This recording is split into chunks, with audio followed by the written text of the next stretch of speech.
Yang terhormat, ini Pak Dirjen masih, Bu? Pak Dirjen dan Bu Dir lanjut meeting, Pak Giri. Oh ya, Tapi ya. masih ada para rektor, masih ada Prof. Sawal, Prof. Baik. Mukas gitu, dan para koordinator dekan, direktur pasca. Di samping dengan dosen, guru pamong, dan para mahasiswa PPG Prajabatan, Pak Giri. Baik, Ibu. Jadi kenalan, saya baru 15 tahun di KPK, Ibu, Pak. Saya baru 2 tahun Direktur Pendidikan dan 6 tahun Direktur Gratifikasi. Kemudian saya 7 tahun Kepala Internasionalnya KPK. Saya akan menyampaikan 4 hal, Bu, hari ini tentang cermin kondisi saat ini, kemudian strategi pemberantasan korupsi, kemudian inisiatif strategi pendidikan anti korupsi KPK, dan penguatan integritas. Jadi saya tahu bahwa yang hadir di sini guru-guru semuanya. Ini udah pada tahu ya, tadi banyak menyebut tentang Mahatma Gandhi begitu ya. Ada yang menarik dari biografi Pak Mahatma ini. Tadi setelah kita baca ada kisah, Bu. Jadi Pak Mahatma ini kebanyakan kita mengenalnya gambar di kanan itu, Bu ya. Jadi Pak Mahatma ini apakah dari kalangan orang miskin segala macam itu. Yeah. Kalau kita baca biografinya, Pak Mahatma ini lulusan Fakultas Hukum di London. Bayangkan pada tahun tersebut sudah kuliah di London Fakultas Hukum. Berarti kan kalau zaman penjajahan dulu kan priayi berarti ya. Tetapi dia memilih jalan hidup yang berbeda. Jadi sepulang dia dari Inggris, dia nggak langsung ke India, dia ke Afrika Selatan, baru kemudian ke India. Dan pas dia pulang, Ibu, pas pulang, India itu kan kayak di Indonesia, banyak juga pemukiman kumuhnya, penduduknya banyak. Bedanya kalau di India lebih kering, kecuali di Punjab itu ya, kemudian lebih berdebu gitu kan, lebih jauh lebih ramai bandingkan Indonesia. Nah, Alkisah di biografi yang ditulis Pak Gandhi itu, dia bercerita tentang pengalaman dia, suatu saat dia didatangi seorang ibu single parent, janda tua yang kebetulan masih punya anak di kelas SD. Kemudian ibu itu dengar kalau, oh Pak Gandhi baru pulang nih, orang pinter nih. Karena kalau di India itu percaya pada orang-orang pinter, paranormal, itu banyak sekali. Jadi kalau ibu bapak pelajari di sana, nabi-nabi baru pun juga banyak di India gitu kan. Jadi mereka kepercayaan terhadap orang pintar begitu tingginya. Sampai kemudian Pak Gandhi yang orang pintar beneran itu, Fakultas Hukum, pulang dari London, didatangi ibu-ibu dari pemukimanku. Kemudian ibu-ibu tadi kemudian datang ke rumahnya Pak Gandhi, sowan istilahnya, membawa anaknya. Pak Gandhi, saya punya masalah nih, katanya Bapak orang pinter. Tolong dibantu Pak masalah saya. Kemudian Pak Gandhi mempersilahkan ibu tadi, kemudian dia bertanya, ada masalahnya ada apa Bu? Begini gini Pak, saya tuh punya anak, satu-satunya masih SD, dan saya ditinggal mati suami saya. Anak saya itu senangnya nyuri gula yang saya beli Pak. Kayak saya sebut nyuri karena saya itu orang miskin, kalau beli gula itu nggak bisa banyak. Jadi saya simpan dikit di toples, saya simpan di tempat tinggi, selalu aja habis dan hilang. Kemudian saya intip-intip ternyata itu diambil anak saya. Dan anak saya itu saya kasih tahu nggak mau. Saya marahin juga malah tambah marah kadang-kadang. Saya minta berhenti untuk makan gula karena nggak bisa makan teh manis, kopi manis nanti. Karena gula itu kebutuhan berharga bagi kami Pak orang miskin. Kemudian Pak Gandhi tadi bingung. Duh, dia terdiam sejenak. Kemudian dia bilang ke ibu tadi, Bu, 2 minggu lagi balik lagi ke sini ya. Ibu pulang sekarang gitu kan. Ibu yang sudah jalan jauh-jauh ke rumah Pak Gandhi tentu kecewa Pak. Ibu, ini Pak Gandhi ini gimana sih? Katanya orang pinter didatangi malah kita suruh pulang. Mohon maaf Bu, Ibu pulang 2 minggu lagi. Singkat cerita, kemudian 2 minggu lagi pulang, 2 minggu pulang, pulang dan 2 minggu lagi balik lagi ke Pak Gandhi. Pak Gandhi, saya nagih janji nih. Bapak katanya mau nasihati anak saya untuk berhenti makan gula. Ya sudah sini, bawa anak ibu ke sini. Kemudian anak itu tadi ditanya, kenapa kamu nggak makan gula ya? Dia bilang nggak bisa beli permen karena orang miskin. Jadi yang dia hiburan dia ya makan gula ini gitu kan. Kemudian dipangku anak itu oleh Pak Gandhi, kemudian dia bisikkan dengan pelan kepada anak tadi, "Nak, dengerin kata-kata ibumu. Jadi berhentilah kamu makan gula." Terus anak tadi mengangguk. Kemudian ibu tadi mengajak pulang anak itu. Kemudian sampai di rumah, ibu itu kebetulan masih punya gula. Anak itu nggak mau ngambil gula. Ditunggu besoknya, nggak mau makan gula. Ditunggu seminggu, nggak makan gula. Ditunggu lagi 2 minggu, nggak makan gula. Kemudian ibu tadi penasaran. Saking senangnya dia menemui Pak Gandhi lagi. "Pak Gandhi, terima kasih anak saya udah berhenti makan gula, Pak. Udah 2 minggu ini kan. Sebenarnya Bapak nasihati apa sih ke anak saya tadi sehingga kok anak saya nurut sama Bapak?" Kemudian Pak Gandhi dalam biografinya membuka rahasia.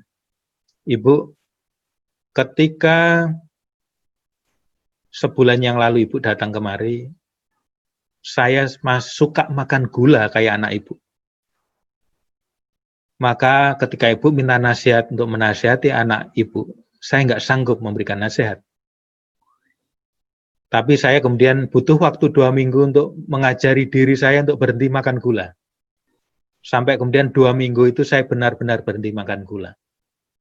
Dan kebetulan ketika anak Ibu sudah kembali ke saya nasihati untuk berhenti makan gula.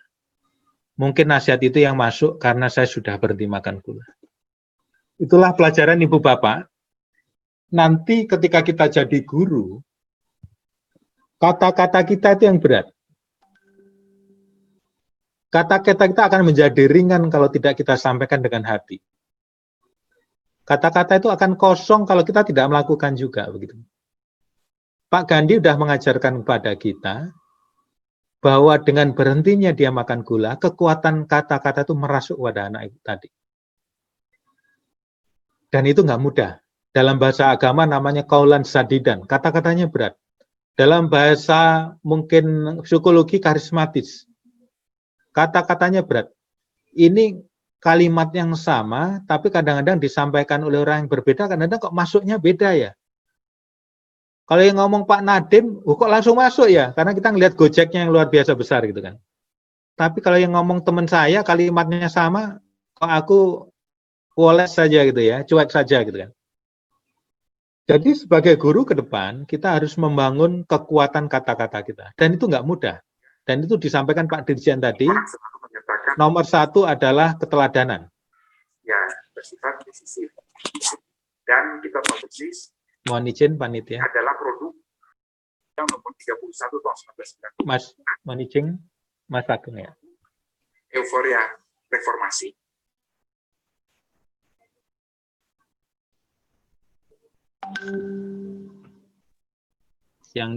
Terima kasih, saya malah di-mute tadi ya. Saya lanjut dulu Bapak. Dalam korupsi, kita selalu dipertentangan dengan korupsi orang karena sistem, korupsi orang faktor individu. Kira-kira mana yang lebih dominan? Kalau saya suruh ngacung, biayanya mayoritas mengatakan tergantung individunya Pak, gitu kan. Karena buktinya ada orang gajinya gede, kayak kepala SKK Migas itu gajinya 300 juta Pak, tetap korupsi. Ada dirut PLN gajinya 200 juta lebih, kemudian dapat bonus akhir tahun puluhan miliar, tetap saja korupsi. Artinya tetap pada faktor integritas. Dan ini PR bagi para dosen-dosen, calon guru-guru gitu ya. Dosen-dosen itu yang saya maksud adalah yang akan mengajar guru-guru yang ikut PPG ini. Ini contoh dari kalau sistem dibangun secara bagus. Sistem yang dibangun secara bagus bisa mewujudkan situasi seperti ini. Kok bisa ya? 10 tahun yang lalu kita melihat KRL masih seperti ini kan. Jadi kalau kita jam 5 pagi naik kereta isinya bareng tukang ayam, tukang jual kursi, jual bayam gitu segala macam masuk kan. Kemudian kalau pengen nggak bayar naik di atap gitu kan. Dan tiap hari selalu ada yang mati karena kesetrum gitu kan. Apa yang dilakukan waktu itu? Ditakut-takuti. Ditempelin keretanya dengan stiker, bagi yang naik atap, melanggar misalkan kereta api segala macam, didenda 25 juta atau hukuman 1,5 bulan gitu kan. Tetap aja seperti ini kan. kemudian kereta apinya dikasih jeruji biar orang nggak naik, tetap saja dia naik dari celah-celah gitu kan. Stasiunnya kemudian dikasih misalkan besi-besi biar orang nggak naik, tetap dari seberangnya dia bisa. Orang Indonesia kreatif untuk ngakali, tapi kemudian bagaimana bisa ini terjadi? Kemudian saya penasaran bertanya kepada Pak Jonan, Ignatius Jonan yang kebetulan di Rut KAI waktu itu, gimana Pak, Bapak merubah itu menjadi seperti ini? Ternyata adalah kuncinya adalah perbaikan sistem. Yang dilakukan pertama apa Ibu Bapak? Merubah sistem perkeretaapian menjadi tertutup. Jadi semuanya ditutup, semuanya lewat gerbang, dijaga satpam. Kemudian yang kedua sistem pembayarannya dilakukan secara online. Jadi nggak ada lagi uang tunai di stasiun yang akan dikorupsi oleh satpam, dikorupsi oleh kepala stasiun. Tahap berikutnya adalah menaikkan gaji masinis seluruh pegawainya. Jadi masinis-masinis itu gajinya double digit. Jadi lebih baik dari guru ya. Kemudian yang dilakukan kemudian adalah penegakan hukum. Jadi tanah-tanah di sekitar stasiun dibebaskan karena banyak dikuasai oleh preman-preman, dikuasai oleh penyewa yang hanya masuk ke kepala stasiun saja atau petugas yang di stasiun tersebut. Ternyata stasiun mempunyai tanah yang luas yang kemudian dimanfaatkan untuk istilahnya parkir saja. Saya tanya parkir kepada Pak Jonan waktu itu, sekitar 5 tahun yang lalu. Pak, dapat berapa sih parkir itu kok Bapak rajin bikin untuk parkiran? Ya, paling enggak 250 miliar Mas saya dapat dari parkir saja. Luar biasa kan? Parkir aja 250 juta, 250 miliar. Ini adalah salah satu contoh bagaimana perubahan sistem bisa dilakukan. Dan kenapa kemudian orang tidak ada yang naik di atap? Karena kalaupun dia turun dimanapun, dia nggak akan bisa, karena sistemnya tertutup di kereta api. Pasti ketangkep. Misalkan kita berhasil masuk secara gratis, keluarnya nggak bisa gratis, atau sebaliknya. Kemudian ada aturan yang ketat. Kalau masinis berani membuka pintu, akan langsung dipecat. Masinis mikir, wong gajinya dia udah belasan juta, masih muda, dia nyicil rumah, dia nyicil kendaraan, kalau sampai dipecat gara-gara nggak nutup pintu, ya mending ditutup aja nggak dia jalan. Jadi kemudian ada pengumuman sekarang di kereta api. Kalau pintu nggak ditutup, maka kereta api nggak akan jalan. Kemudian ada kontrol di antara penumpang bahwa kemudian jadi tertib, harus masuk semuanya. Nggak ada yang di atap. Itu salah satu contoh pendekatan sistem, Ibu Bapak. Yang guru-guru harus mengajarkan kepada murid-muridnya bagaimana menganalisa sistem, mempelajari bisnis proses secara cepat, kemudian mengusulkan perbaikan. Tidak mendidik muridnya menjadi pragmatis. Tidak mendidik muridnya kemudian terima apa adanya. Yang penting aku bersih, kemudian membiarkan sistem itu berkembang rusak, gitu kan. Jadi Ibu Bapak, tujuan kita memang membangun individu, tetapi kita juga harus mulai memberikan insight, membuka otak, membuka pemikiran dan hati siswa-siswa itu untuk berpikir menyelesaikan secara sistem. Membiarkan usulan-usulan perbaikan terhadap suatu kondisi itu dilakukan. Jadi belajarlah guru-guru sekarang, bukan menjadi guru-guru feodal. Jadilah guru-guru yang egaliter, dekat dengan siswanya. Indikatornya kalau udah mulai curhat sama guru untuk urusan-urusan itu bagus itu. Walaupun ada batas-batasnya juga. Indikatornya ketika murid tidak takut bertanya itu indikator bagus. Berarti memberikan ruang. Jangan seperti guru yang nggak mau susah, yang penting kalau murid ini dibentak, yang penting disiplin, semuanya mudah, pulang-pulang kita istilahnya nggak ada masalah gitu. Tidak seperti itu. Karena konsep egalitarian, konsep keterbukaan itu adalah salah satu modal untuk anti korupsi. Dan nanti bisa ditanyakan ketika nanti punya instruktur, KPK punya sekitar hampir 30 orang yang akan menjadi instruktur dalam kegiatan PPG ini. Apa sih yang ingin dicapai? Saya sudah mulai masuk ke materi yang ketiga. Saya mohon bantuan Bapak Ibu sekalian, Mas-mas. Saya tahu sebagian dari peserta di sini milenial. Milenial itu usianya 21 sampai 36.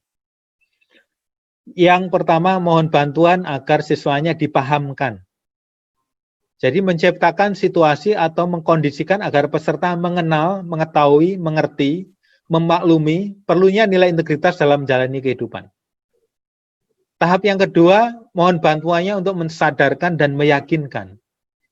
Dengan menciptakan situasi atau mengkondisikan agar peserta didik meyakini, menginsyafi, dan menyadari bahwa nilai-nilai integritas membawa kebaikan bagi dirinya pribadi maupun orang lain dalam lingkungan. Integritas adalah kebutuhan pribadi yang hakiki. Cuma bahasanya jangan pakai integritas lagi, Bu Bapak. Harus dibahasakan jujur, sederhana, gitu kan, menghargai teman, tidak mencontek, gitu kan.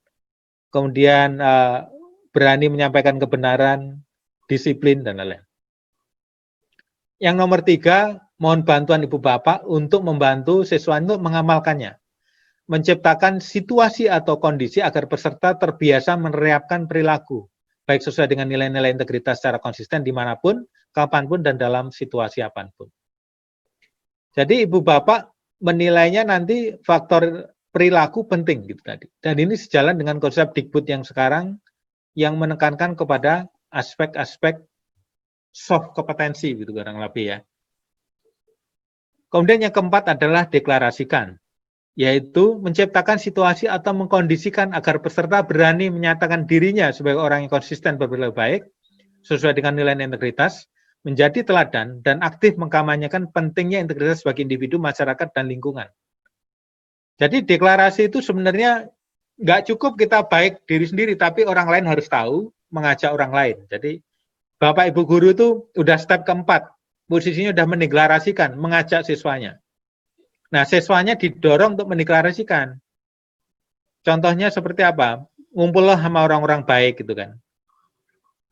Kemudian apalah istilahnya, perlihatkan bahwa kamu juga sebenarnya menjadi contoh bagi teman-temanmu segala macam. Di taraf guru, ada harapannya nanti ada konsolidasi juga. Guru pun juga punya masalah serupa kan nanti. Jengkel dengan kepala sekolahnya yang main jual beli aluminium, bangun sekolah, kemudian ada kickback dari pemborongnya, vendornya segala macam. Sementara listrik sekolah belum dibayar, sementara gajinya belum dibayar oleh honorer segala macam. Ada banyak nanti aspek-aspek tata kelola yang menjadi isu. Menghadapi situasi kayak gitu, gunakan kebijakan dan kolaborasi. Bersatulah dengan guru-guru yang baik, sampaikan suara itu untuk dilakukan perbaikan sistem, kontrol perilaku yang koruptif tadi dengan cara berkolaborasi. Karena kalau sendiri-sendiri bakal diculik Ibu Bapak. Kalau sendiri-sendiri bakal dikerjain oleh kepala sekolah. Kalau sendiri-sendiri akan dikerjain oleh kepala dinas. Maka berkolaborasi, berkoalisilah dengan orang-orang yang baik tadi. Begitu Ibu Bapak. Wah, berat ini ya. Saya lanjutkan. Kemudian yang kita bawa kepada siswa tadi nanti seperti apa sih? Apakah kita ngajarin gratifikasi itu apa? Bukan seperti itu. Apakah mengajari, oh hukuman kalau suap menyuap itu 20 tahun umur penjara? Nggak perlu seperti itu. Karena yang kita ajar adalah anak SD, anak SMP, anak SMA. Jadi 9 nilai ini yang sudah kita rumuskan di KPK yang menjadi soft kompetensi kurang lebih untuk diajarkan kepada siswa kita. Jujur, peduli, mandiri, disiplin, tanggung jawab, kerja keras, sederhana, berani, dan adil. Nah ini tentu ketika mengajarkan itu kalau cuma kata-kata aja bakal bosen Ibu Pak. Jadi kayak kita berbicara takwa, kita berbicara integritas itu udah kata-katanya terlalu umum. Kita harus menggunakan kata-kata yang lebih mendarat. Jadi misalkan contohnya jujur itu percaya diriku, paham diriku, terus terang, peduli orang lain, terbuka, sederhana, apa adanya, bisa dipercaya, transparan, akurat, dan lain-lain. Tidak menipu. Jadi kata-kata yang sederhana yang bisa disampaikan kepada siswa. Atau misalkan peduli itu kayak apa sih itu? Kalau definisinya kan seperti itu. Gini nak, kamu suka menolong tuh peduli. Jadi relawan peduli. Bermanfaat itu peduli. Cinta keluarga itu peduli juga. Tanpa kepedulian mana mungkin dia. Cinta lingkungan, menghormati orang lain, bekerja untuk semua dan lain-lain. Jadi bisa juga dalam bentuk film. Ini saya punya film yang relatif baru. Ya. Bahkan mau baru kita launching 2 hari lagi, Bu Bapak. Nah, sambil saya minum dulu, kita lihat film 1 menit ini ya.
Atau yang seperti ini.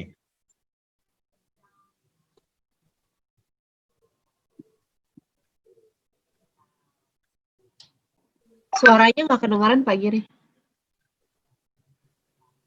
Suaranya nggak keluar ya? Suaranya keluar atau enggak, Bu? Tidak keluar Ibu, Bapak. Saya ulang lagi, Pak ya. Mungkin bisa diulang. Kayaknya sama kasus kayak tadi ya, Indonesia Raya ya. Sudah ini. Nah, tomnya ini dari Bu Bapak.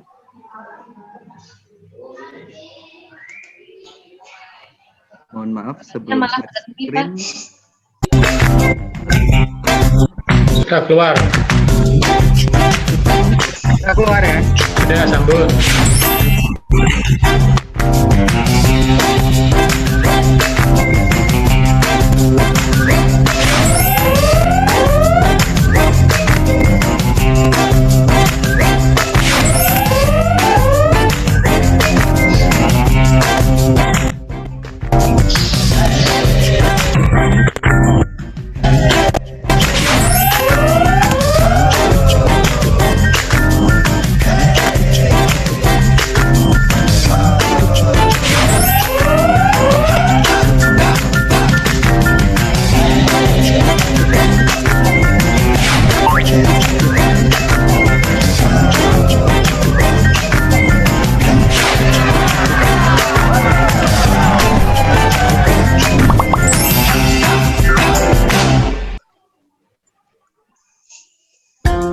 Sudah berjuta orang terinfeksi dan meninggal karena virus. Seperti halnya korupsi, bisa menular dan merugikan ekonomi. Virus korupsi akan masuk menulari kita dengan segala cara. Saat kita lengah, tidak paham bahaya korupsi. Korupsi kadang begitu lekat dalam kehidupan kita. Mencegah virus lebih baik daripada mengobati. Sebelum tertular, pakai masker yang benar. Masker adalah pertahanan kita, karena virus bisa menular kepada siapa saja dari orang terdekat kita dan dari pihak yang tidak kita sangka. Masker adalah simbol perlawanan kita. Kita akan memenangkan perang melawan virus, asalkan saling menjaga dan bekerja sama.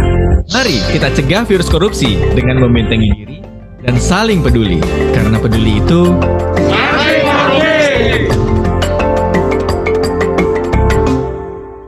Nah, begitu Bapak ya, lumayan saya bisa istirahat. Saya lanjut lagi dengan materi. Saya punya waktu berapa menit lagi, Ibu Elvira? Masih 20 menit lagi. Baik. Saya lanjut, Ibu Bapak ya. Kita tadi baru sampai nilai-nilai anti korupsi, Bapak ya.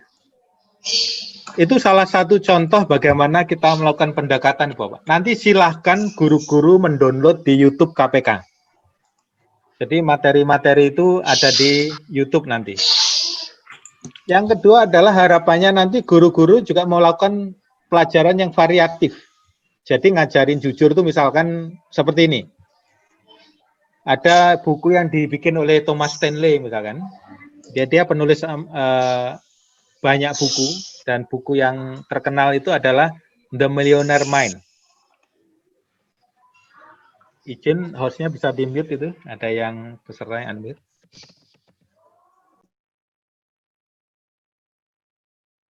Di buku yang dibikin oleh Thomas Stanley ini ada yang menarik, Ibu Bapak. Dia mensurvei 788 miliarder Amerika. Dari survei yang dilakukan di miliarder Amerika, kebayang nggak Bapak Ibu? Miliarder itu kalau US dollar kan berarti uangnya triliunan, bukan miliaran. Jadi miliarder Amerika itu triliunan dunia. 788 ditanya. Bapak Ibu sukses sekarang jadi orang kaya Amerika. Orang sukses terpandang gitu kan.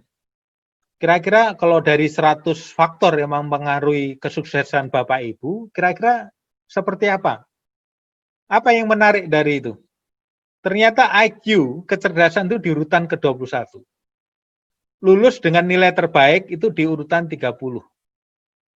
Dan yang nomor 1 agak mengejutkan. Jujur.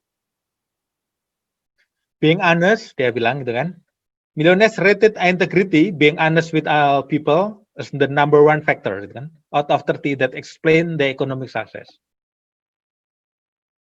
Ini kan siswa harus tahu nih, karena siswa selama ini dipicu oleh matematika, IPA, gitu kan, yang gimana ngejar nilai, apalagi kemudian sistem rekrutmen siswanya mengandalkan rapot, mengandalkan UN, segala macam, sehingga lupa bahwa kesuksesan hidup itu ditentukan oleh hal yang lain sebenarnya. Jujur ini salah satunya. Dan cocok dengan nilai pertama dari anti korupsi. Yang kedua disiplin. Cocok dengan nilai anti korupsi juga. Nomor 3 gaul, good interpersonal skill. Dan itu harus dibangun dari rasa peduli. Gaul itu tadi. Kalau nggak peduli nggak akan bisa gaul kita. Dukungan dari pasangan hidup, dari keluarga. Tentu itu tadi bahwa faktor peduli, kemudian peduli pada keluarga bagian dari peduli. Kemudian bekerja lebih keras dibanding yang lain. Itu dalam kata lain adalah disiplin, tanggung jawab. Cocok dengan nilai anti korupsi. Nomor 6, mencintai apa yang dikerjakan. Itu kan komitmen, tanggung jawab. Kepemimpinan yang baik dan kuat, itu butuh juga sama sifat-sifat tadi. Butuh keberanian, butuh tanggung jawab, kerja keras, disiplin gitu kan. Kemudian semangat dan kepribadian yang kompetitif. Jadi kalau jadi orang jujur aja pada kompetitif nanti. Karena itu orang-orang yang punya perusahaan itu hanya mempercayakan pada orang-orang yang jujur. Bahkan suatu saat saya pernah menyampaikan dalam acara KPK dan saya bilang begini. Bahkan istilahnya organisasi kejahatan pun gitu kan, organisasi krim pun tidak akan membolehkan anak buahnya melakukan korupsi. Bayangkan, penjahat aja punya code of ethic untuk tidak boleh korupsi di dalam. Apalagi orang-orang baik. Saya ngomong gini ternyata itu dikutip dan dimasukkan oleh Videotron yang ada di sana. Kalau kita ngisi BBM di daerah dekat Priok, ya ada di sana. Itu. Dikutip, saya kaget di sana. Kemudian adalah nomor 8, semangat dan kepribadian yang kompetitif. Tadi sudah 9, pengelolaan kehidupan yang baik dan kemampuan menjual gagasan dan produk. Harus komunikatif. Jadi PR-PR Bu Guru, Pak Guru, dan Ibu Bapak sekalian itu untuk mendidik itu. Kalau jadi anak sukses, ini yang dididik. Gitu. Jadi nilai matematika itu setelah tingkat 1 kuliah di perguruan tinggi udah nggak kepakai lagi. Logikanya yang dipakai. Yang dipakai adalah simplicity dari yang kompleks. Yang dipakai adalah alur dari bisnis proses. Bagaimana memahami sesuatu secara cepat dan runtut, gitu, sistematis. Dan itu mesti diajarkan dari awal kepada siswa dari SD, SMP, SMA. Bukan mengajarkan bagaimana yang hard kompetensi itu tadi. Soft kompetensi itu penting. Kalau enggak Ibu Bapak, kejadiannya seperti ini.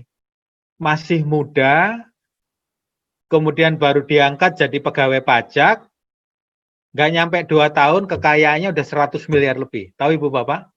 Gayus Tambunan. Dihukum 31 tahun akhirnya. 74 miliar dirampas.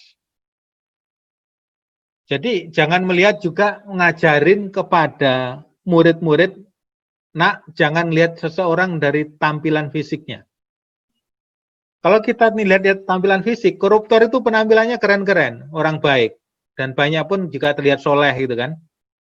Janggut panjang, rajin gereja, pandai ke pura, wihara, segala macam. Tetapi korupsi. Jangan terjebak pada yang fisik dan materi. Jadi kewajiban guru-guru itu mengajarkan yang sifatnya imateri. yang sudah disampaikan oleh secara bagus dengan narsum tadi sebelumnya, aspek-aspek spiritual itu penting.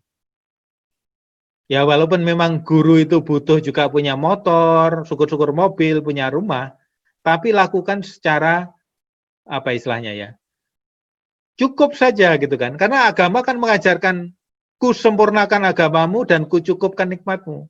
Jadi bukan ku sempurnakan nikmatmu gitu kan. Jadi cukup saja, ku cukupkan nikmatmu. Nah, kalau kita melihat yang seperti itu tadi, yang Gayus tadi yang lahir tahun 79, gaji pegawai pajak lumayan ya, 15 jutaan di golongan itu. Kan rasa-rasanya nggak mungkin, akhirnya dihukum kan. Dan dia berkilah itu kan, dengan kepandaiannya dia berkilah. Uang hasil warisan, uang hasil usaha saya, uang konsultan pajak. Di mana tiga-tiganya itu nggak bisa dibuktikan, bahkan yang ketiga tadi, kalau dia merangkap sebagai konsultan pajak, itu malah dihukum itu nanti. Bayangkan usia yang seperti ini kan usia-usia yang relatif muda dan sudah jadi koruptor. Dan ini logika ini juga perlu disampaikan. Pak, Gayus itu kan cuma terima saja Pak. Mungkin aja dia nggak minta dari wajib pajaknya. Mungkin dikasih uang terima kasih. Kan mestinya boleh kan Pak. Nah kita kebetulan guru nggak memahami bahwa ada pidana lain yang namanya gratifikasi. Gratifikasi itu tidak perlu dibuktikan. Bahwa penerimaan itu tadi itu perlu mempengaruhi keputusan atau tidak. Ini penting Ibu Bapak. Karena ini logika ini akan dipakai oleh guru-guru ketika kenaikan kelas. Jadi kalau Ibu Bapak ngajarin tentang nilai-nilai anti korupsi, pas kenaikan kelas dikasih batik, tulis, 2 potong masih terima. Dikasih hadiah oleh guru-guru diterima. Logikanya di mana Pak? Kan itu nggak mempengaruhi keputusan. Anak murid sudah lulus, itu kan. Nilai di rapot nggak berubah, masa nggak boleh uang terima kasih? Logika yang di bawah sadar kita kan seperti itu, rasionalisasi. Kita lupa bahwa pegawai negeri itu ada aturannya, dilarang terima gratifikasi. Gratifikasi itu pemberian, atau dalam bahasa guru itu penerimaan, yang diterima oleh pegawai negeri siapa? Pegawai negeri itu luas Ibu Bapak. Pegawai negeri itu termasuk guru honorer itu pegawai negeri. Nanti saya jelaskan. Nah ini pegawai negeri. Pegawai negeri itu berbeda dengan pegawai negeri sipil. PNS itu salah satu pegawai negeri saja. Atau sekarang disebut dengan di bawah ASN. Nomor 1 ya. ASN itu isinya 2, PNS dan non-PNS. Yang non-PNS disebutnya P3K, pegawai kontrak gitu ya. Itu disebut dengan ASN atau orang kebanyakan memandangnya pegawai negeri sipil. Padahal menurut pasal 1 angka 2 Undang-Undang Tipikor, yang disebut pegawai negeri itu ASN, yang kedua siapa? Amtenar, pemangku orang menjabat misalnya di pelayanan publik. Dokter swasta itu pegawai negeri. Sopir busway itu pegawai negeri. Guru honorer itu pegawai negeri juga. Kenapa? Karena dia nomor 3, menerima upah atau gaji dari keuangan negara atau daerah. Jadi kalau dia mendapatkan honor dari negara, itu dia langsung dapat pegawai negeri. Atau dapat dari APBD, tunjangan rutin, itu pegawai negeri. Jadi sampaikan kepada teman-teman di sekolah, walaupun Anda honorer, status Anda pegawai negeri. Anda korupsi, bisa ditangani polisi, jaksa, dan KPK. Terus kemudian ini untuk pengetahuan ini, pegawai BUMD, PDAM, pegawai BUMN, Garuda Indonesia, Telkom, PLN, segala macam itu tadi, itu pegawai negeri juga. Nomor 4, orang yang menerima gaji atau upah dari suatu korporasi yang menerima bantuan dari keuangan negara atau daerah. Jadi pemahaman guru harus luas Ibu Bapak. Jadi kembali ke penerimaan tadi, ketika kenaikan kelas seperti apa? Yang jelas Bapak Ibu Guru, kalau PNS sudah pasti pegawai negeri. Dilarang untuk terima, gitu ya. Kemudian yang kedua adalah bertentangan dengan kewajiban dan haknya. Jadi yang ada meeting of men tadi. Jadi menjelaskannya, kenapa hadiah dikenaikan kelas saat rapor dibagikan itu dilarang? karena itu masuk pidana gratifikasi. Mengapa? Satu, terkait jabatan. Jadi sederhana aja, kalau nggak jadi guru atau wali kelas kira-kira dapat hadiah nggak? Kalau kira-kira, Pak, karena dia guru, Pak, nggak enak sama dia itu. Apalagi orang tua lain ngasih. Itu artinya terkait jabatan. Yang kedua, penerimanya adalah pegawai negeri. Kemudian kalau tidak dilaporkan ke KPK dalam 30 hari kerja, hukumannya minimal 2 tahun, maksimal seumur hidup. Jadi Ibu Bapak menerima hadiah walaupun tidak meminta, itu namanya pidana gratifikasi, yang atas. Dan biasanya yang memberikan ikhlas. Gitu ya. Pak, ikhlas kok ini nggak apa-apa. Gitu. Kita yang kebetulan gajinya sudah pas-pasan untuk nyicil habis, mulai goyah. Gitu. Loh Pak, kalau minta itu namanya apa Pak? Kalau minta itu namanya suap. Suap itu transaksional. Jadi misalkan mau nerima siswa, ini kan ada jalur penerimaan siswa, jalur guru.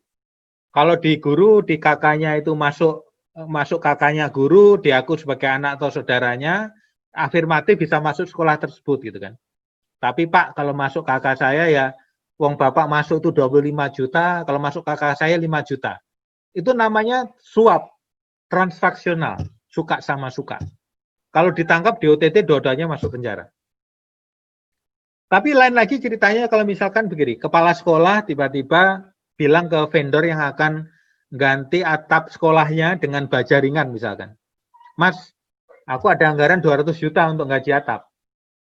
Tapi aku minta kickback-nya 20%, kira-kira 40 juta balik ke saya, nanti lewatin sopir saya atau pembantu saya.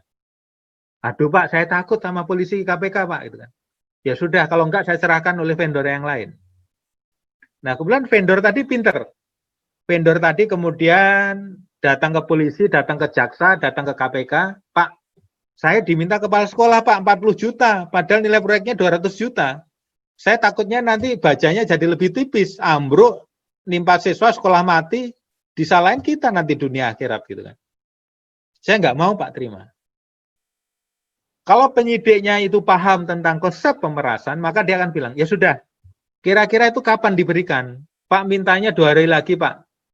Dan guru ini mintanya kebetulan di salah satu Wisma Pak. Wisma di tempat PPG gitu kan misalnya. Ya sudah, kasih tahu nilainya berapa, 40 juta, nanti kita tangkap ketika dia terima. Yang disebut dengan OTT. Begitu di OTT, ketika kepala sekolah tadi terima, maka dia kena pasal pemerasan. Kalau pasal pemerasan yang dihukum hanya yang terima saja, vendornya akan bebas demi hukum. Mengapa? Karena kepala sekolah menggunakan kewenangannya yang bersifat memaksa dan tidak ada pilihan lain bagi vendor tadi untuk selain memberikan, karena ada risiko akan kehilangan proyek. Jadi sebagai guru, ibu bapak ngajarkan, nak, kamu nanti kalau sudah jadi pejabat, jangan minta ya, kalau minta kena suap atau pemerasan.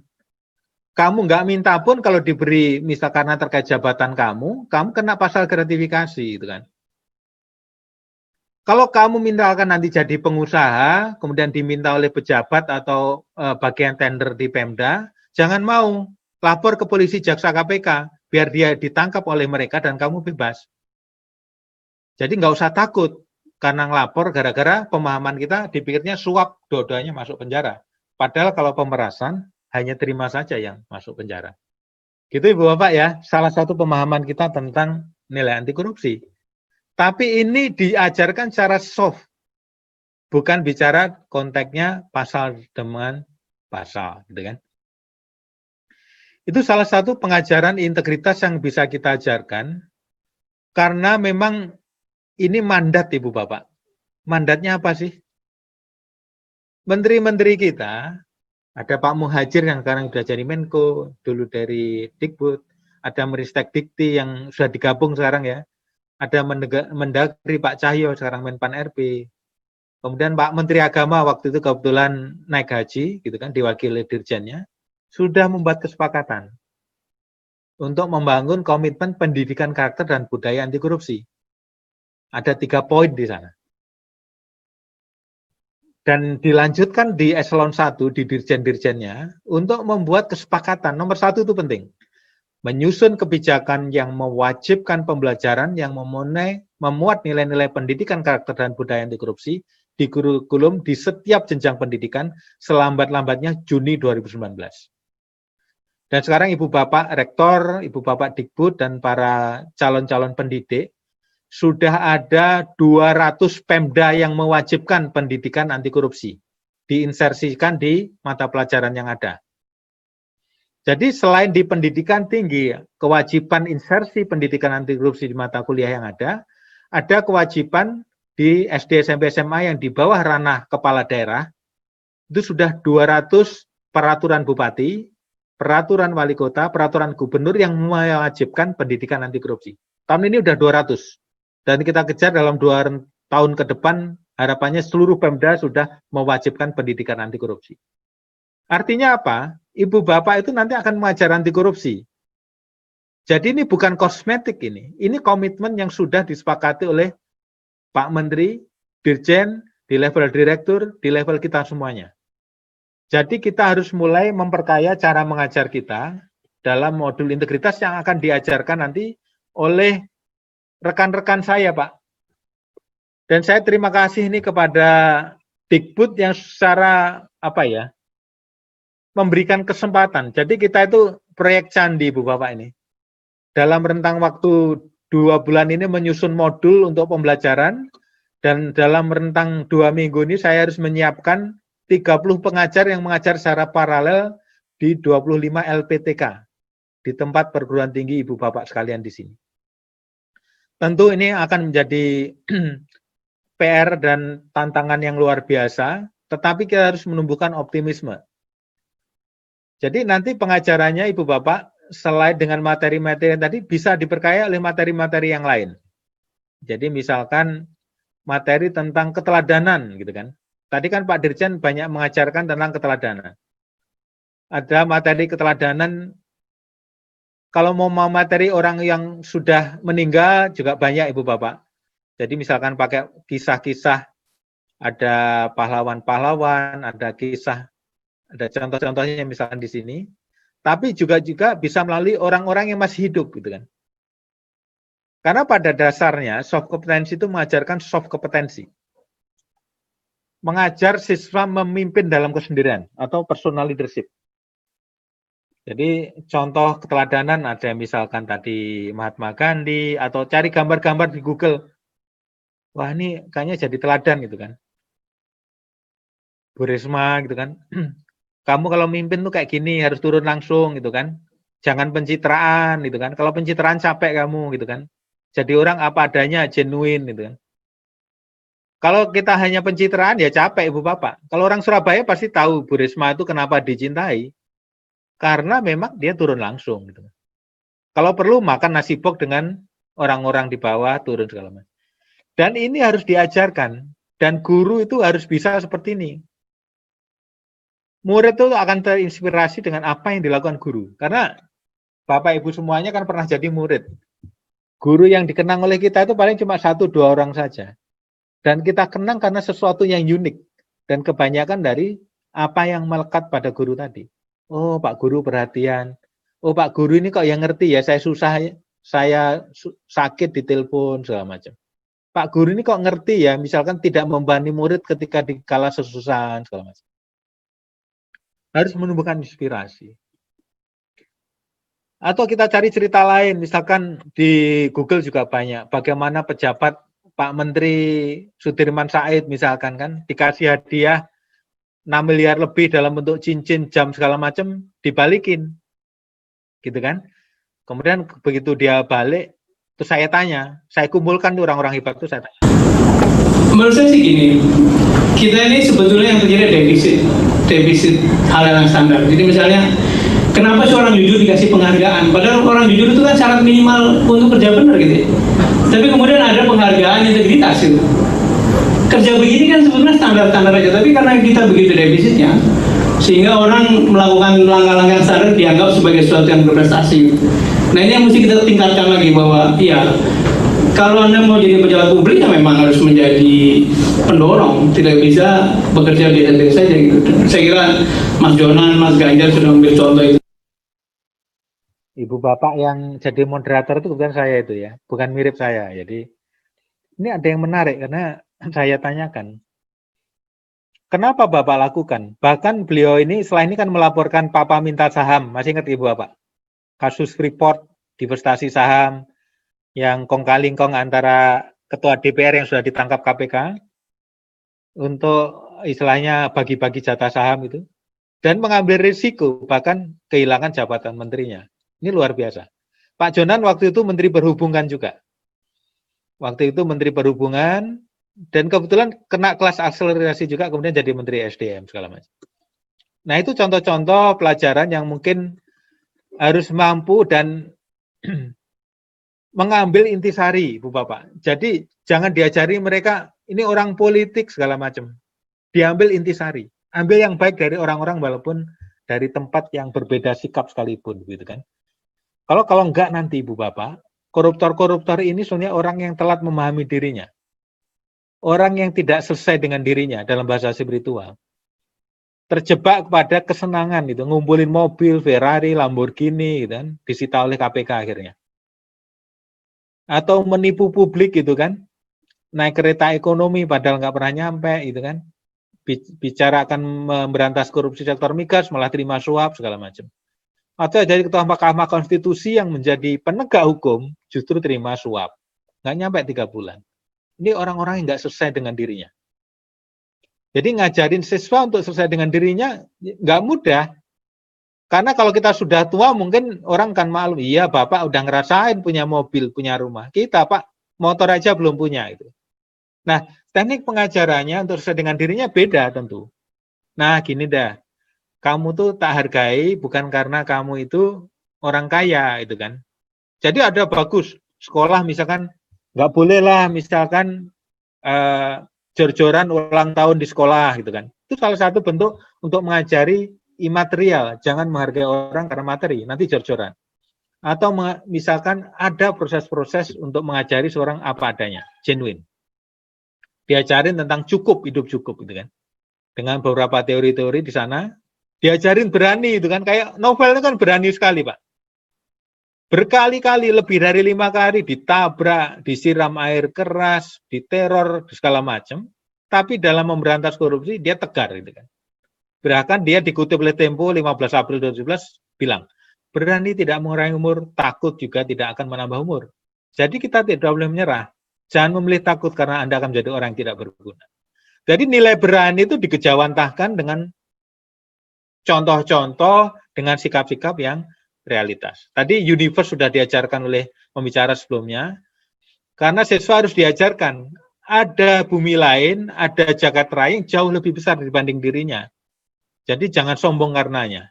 Jadi rendah hati, segala macam, diajari kebahagiaan dan lain. Tentu akan banyak hal Ibu Bapak yang perlu diajarkan kepada siswa-siswa, termasuk ilmu-ilmu tentang motivasi ini, termasuk ilmu-ilmu agama. Pak Giri itu mengada-ngada gitu kan. Kata guru agama saya, Pak, gratifikasi tadi Pak termasuk menerima hadiah di ketika naikkan kelas itu, wong agama saya ngajarin loh Pak, saling berbagi adalah dalam itu kan. Hendaklah kalian saling memberi hadiah, niscaya kalian akan saling mencintai. Nah, rupanya yang diambil ini saja, padahal konteksnya hadiah yang tidak terkait jabatan. Yang terkait jabatan namanya gulul. Ada kisah yang bagus yang mengajarkan bagaimana pemungut zakat itu dikasih uang terima kasih karena sudah mengambil zakat kayak orang pajak tadi. Ternyata menghadap Nabi, Nabi bilang itu haram. Jadi kalau orang yang demikian tuh hukuman di akhirat bakal berat itu ya. Panjang ceritanya. Tapi kurang lebih hadiah terkait jabatan itu adalah haram. Cuma banyak kemudian guru agama jarang untuk ngupas ini karena berharap ada hadiah dari muridnya nanti. Ada hadiah kalau dia ngajarin ngaji segala macam. Jadi Ibu Bapak untuk menjadi contoh itu tidak mudah. Dan saya akan kembali ke materi penutup. Waktu saya mungkin sudah habis itu ya. Saya sangat berharap Ibu Bapak sekalian nanti bisa dialog dengan instruktur-instruktur kita, ada yang masih muda gitu kan. Ada yang mungkin seumur, ada yang sudah senior, dialog gitu ya. nanti semoga nanti ada proses dialog sehingga ilmu yang didapat bakal kaya dari instruktur. Jadi ada yang 1 LPTK, 2 pengajarnya, ada yang 1 gitu kan. Karena menyesuaikan jumlah peserta dan menyesuaikan dengan kondisi-kondisi yang ada. Mungkin itu saja Ibu Bapak yang bisa saya sampaikan. Kalau ada pertanyaan, mungkin 1-2 pertanyaan juga. Terima kasih Pak Giri. Ini kebetulan ada 3 pertanyaan ini. Mohon waktunya Pak Giri. Masih ada ya Pak Giri? Masih bisa nggih? Bisa Ibu. Ya, yang pertama adalah ini terkait kenang-kenangan buat guru ini Pak.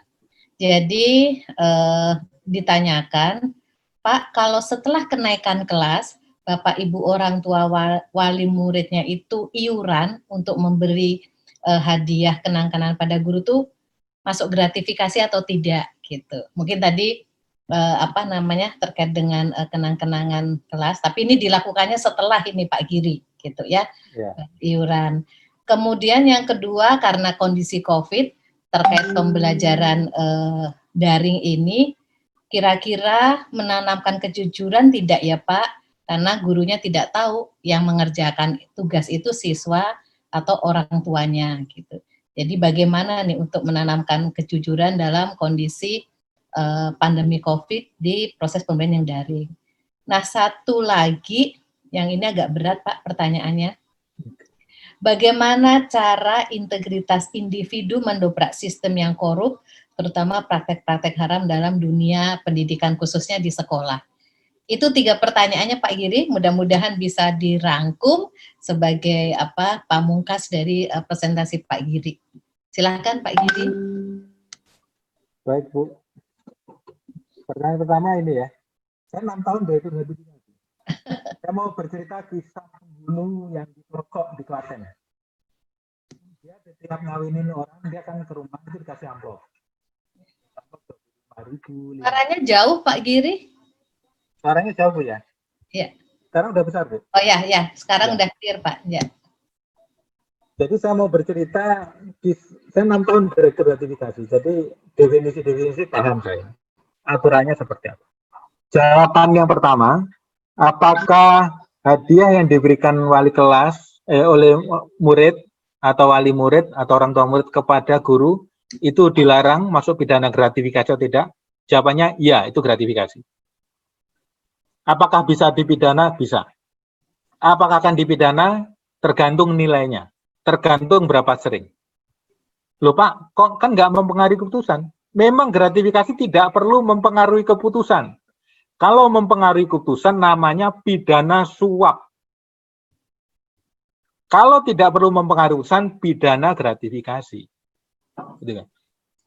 Loh Pak, kan tidak mempengaruhi keputusan. Logika itu tidak dipakai di sini. Karena setiap pejabat itu disumpah, dilarang menerima hadiah terkait jabatan.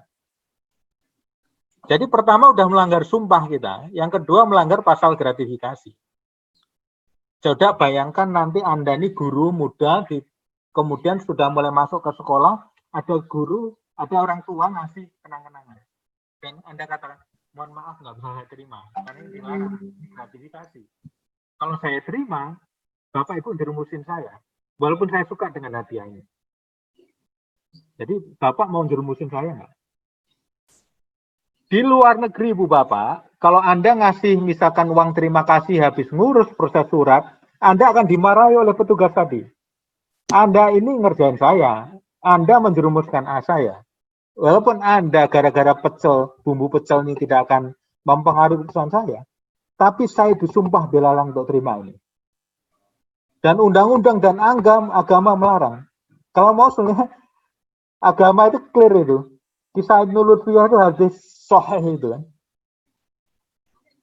Bahwa hadiah terkait jabatan itu haram. Di akhirat itu berat. Lu kan nggak mempengaruhi keputusan pemungut zakat itu kan.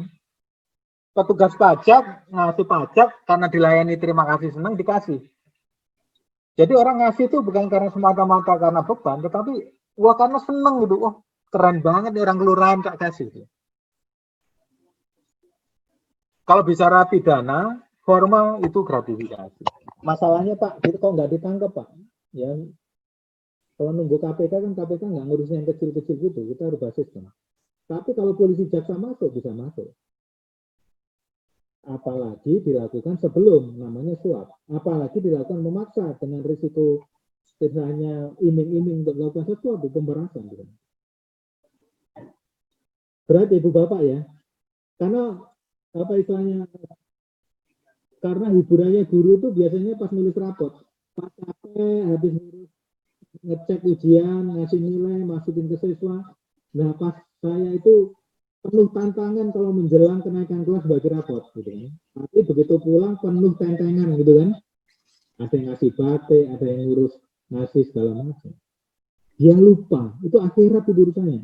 Dia lupa kalau ada penegak hukum mau tangkap itu bisa langsung. Kira-kira clear ya, kurang tegas apa saya katakan ini, dilarang. Solusinya gimana Pak kalau nggak enak Pak? Ya sudah katakan Pak, Bapak Ibu saya diterima hadiah ini, tapi saya nggak enak kepada Bapak Ibu, saya terima, habis ini saya laporkan ke KPK. Paling biasanya kalau ngomong Pak jangan Pak, ya udah nggak jadi saja. Tetapi kalau dalam situasi kepepet misalkan, gitu kan, gara-gara nggak nerima, misalnya takut dicopot jabatannya, ya sudah, diam, laporkan KPK kurang dari 30 hari kerja. Nanti akan dapat surat dari KPK, surat itu akan membebaskan Bapak Ibu dari pidana. Pidana 2 tahun sampai seumur hidup.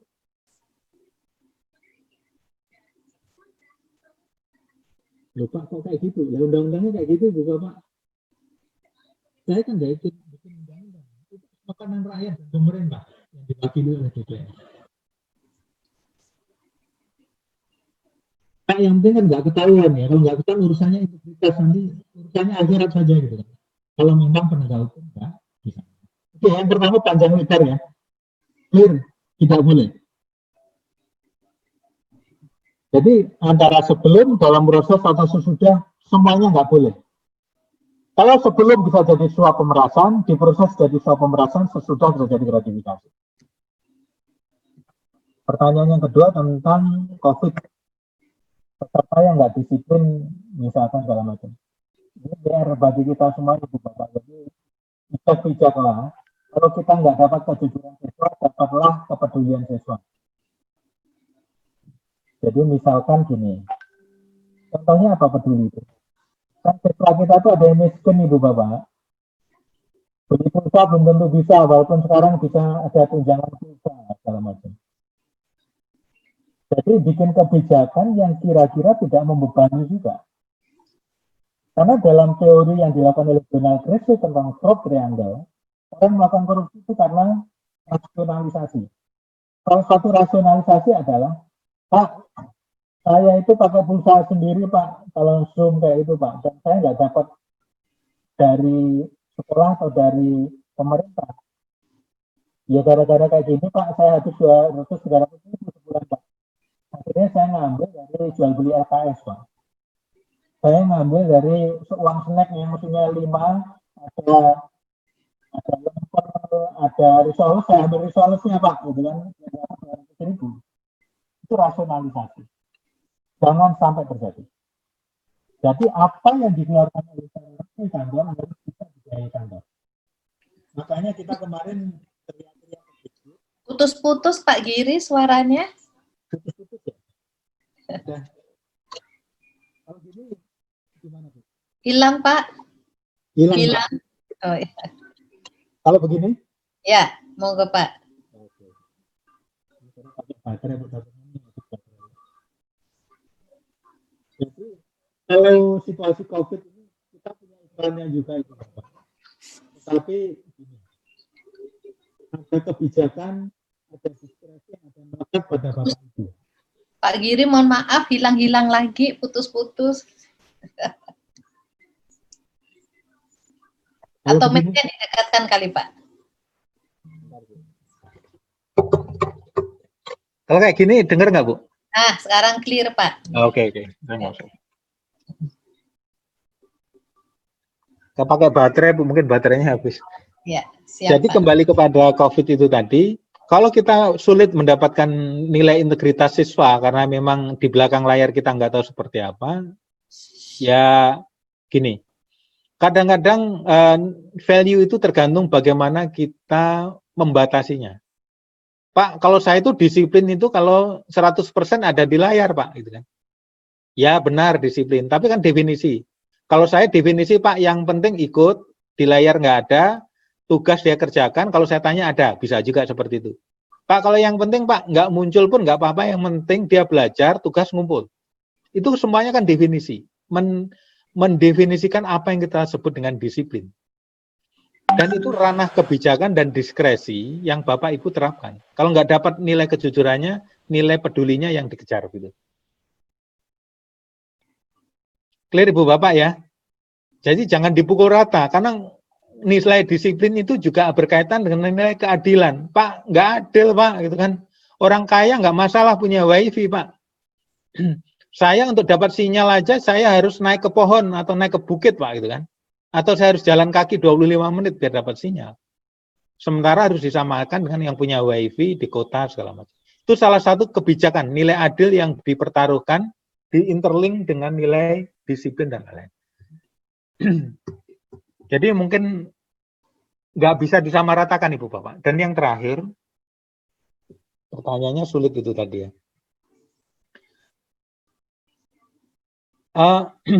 Boleh diulang nggak Bu? Itu kan nyangkut karakter ya. Jadi pertanyaan yang terakhir itu bagaimana cara integritas individu mendobrak sistem yang sistem ya. Ya, sistem.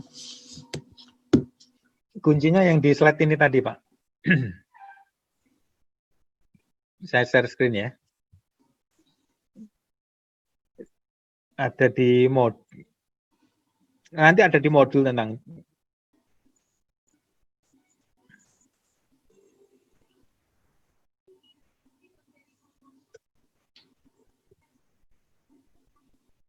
di depan sekali tadi ya. Kuncinya sebenarnya kepada kemampuan individu tersebut mengamalkan 9 nilai tadi. Dia harus peduli dengan lingkungannya. Kalau dia peduli dengan lingkungannya, dia harus berani menyampaikan untuk melakukan perbaikan. Dan secara bertanggung jawab, dia harus bisa menjadi teladan juga dari value itu sendiri. Jadi contohnya begini.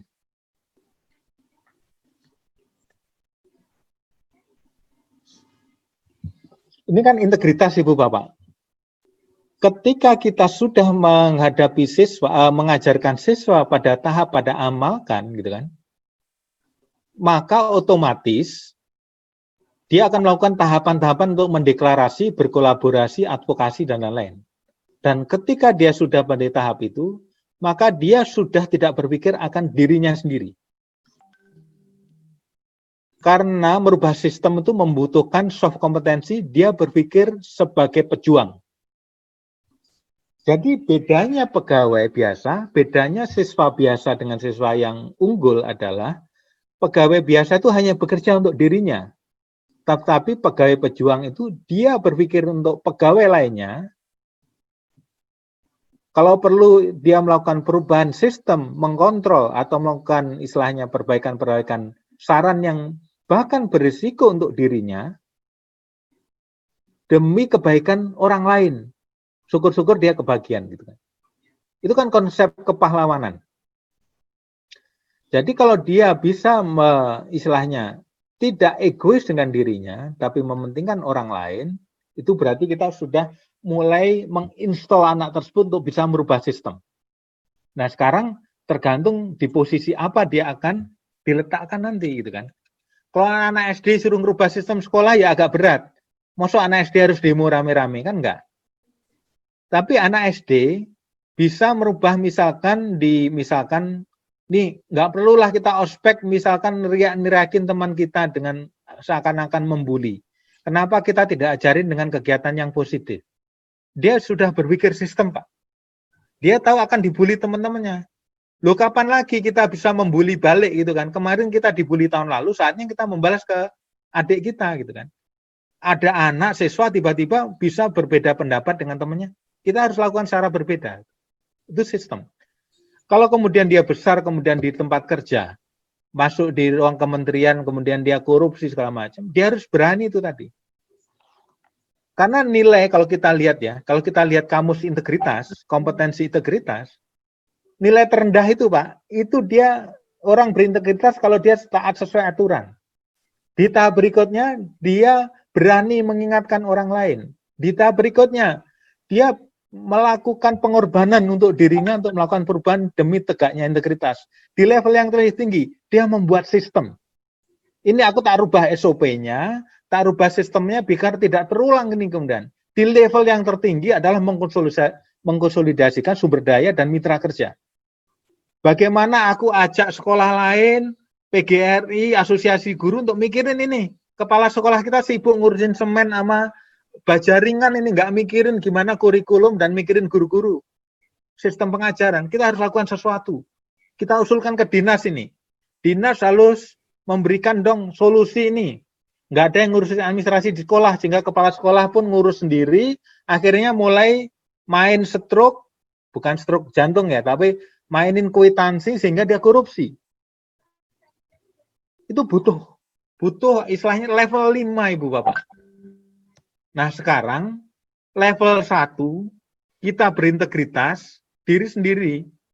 Di level 2 sudah ngingetin orang lain, 3 lebih lagi mengundang risiko. Lupa kok berisiko menjadi berintegritas? Ya memang demikian.